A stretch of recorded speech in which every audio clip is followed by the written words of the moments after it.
बिहार के चंपारण इलाके में बेतिया राज की पुरानी जमीनों को लेकर बड़ा अभियान चल रहा है। पूर्वी चंपारण जिले में बेतिया राज की करीब 5,320 एकड़ जमीन है। इसमें से काफी हिस्से पर लोगों ने कब्जा कर रखा है। जिला प्रशासन ने अब इन जमीनों को खोज निकाला है और कब्जा हटाने की तैयारी कर रहा है। प्रशासन का कहना है कि बेतिया राज की जमीन पर गलत तरीके से कब्जा करने वालों को नोटिस भेजे जा रहे हैं। हजारों लोगों की जमीन की रजिस्ट्री रद्द करने की कार्रवाई शुरू हो गई है। मोतिहारी में भूमि सुधार विभाग के अधिकारी मुकेश कुमार सिन्हा ने बताया कि सरकार का साफ फैसला है कि ये जमीनें अब सरकार की हैं। इन पर युवाओं के लिए रोजगार पैदा करने की योजना है। 7 निश्चय योजना के तहत यहाँ फैक्ट्रियां और उद्योग लगाए जाएंगे। इससे इलाके में नौकरियां बढ़ेंगी और विकास होगा। इसलिए प्रशासन ने इन जमीनों को कब्जा मुक्त करने का प्लान बनाया है। जो लोग इन पर गलत कब्जा कर बैठे हैं उन्हें नोटिस मिल रहा है। अगर वे जमीन खाली नहीं करेंगे तो आगे चलकर बुलडोजर से कार्रवाई हो सकती है। प्रशासन का मकसद है कि ये कीमती जमीनें सार्वजनिक कामों में लगे, जैसे अस्पताल, स्कूल, पार्क या फैक्ट्रियां बने। इससे आम लोगों को फायदा होगा।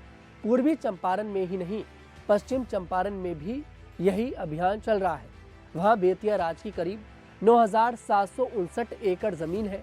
इसमें से बड़ी मात्रा पर कब्जा है। खासतौर पर पिपरासी इलाके में 746 एकड़ और मधुबनी इलाके में करीब 24 एकड़ जमीन पर गलत कब्जा पाया गया है। प्रशासन ने वहां भी कब्जा करने वालों की पहचान की है और नोटिस भेजने शुरू कर दिए हैं। बेतिया राज पुरानी रियासत थी। इसका इतिहास सैकड़ों साल पुराना है।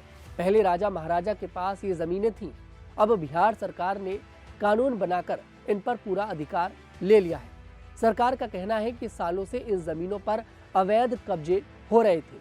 कई जगह लोग घर बना लिए, दुकानें खोल ली या खेती करने लगे, लेकिन अब ये सब हटाया जाएगा। प्रशासन सावधानी से काम कर रहा है। पहले सर्वे हुआ, जमीनों की नापजोख की गई, फिर कब्जा करने वालों को चिन्हित किया गया। अब नोटिस भेजकर मौका दिया जा रहा है कि खुद जमीन खाली कर दें।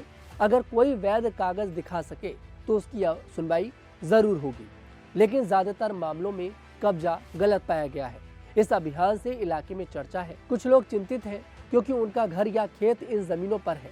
सरकार कह रही है कि गरीब और जरूरतमंद लोगों के लिए अलग से योजना बनेगी, जैसे उन्हें कहीं और जमीन दी जा सकती है या मुआवजा मिल सकता है। लेकिन व्यवसायिक कब्जे जैसे बड़े बड़े प्लॉट या दुकानें, उन्हें सख्ती से हटाया जाएगा। कुल मिलाकर बिहार सरकार इन जमीनों को साफ करके विकास के काम में लगाना चाहती है। चंपारण के दोनों जिलों में हजारों एकड़ जमीन मुक्त होने से बड़ा बदलाव आएगा। युवाओं को रोजगार मिलेगा, नए उद्योग आएंगे और इलाका तरक्की करेगा। प्रशासन ने साफ कहा है कि अवैध कब्जा किसी भी कीमत पर नहीं चलेगा। आने वाले दिनों में कार्रवाई और तेज हो सकती है। ये रिपोर्ट आपको कैसी लगी कमेंट सेक्शन में जरूर बताएं। मैं तनुज दीक्षित फिर आपसे मुलाकात करूंगा। तब तक के लिए हमारे साथ देखते रहिएगा न्यूज़ 15 बिहार।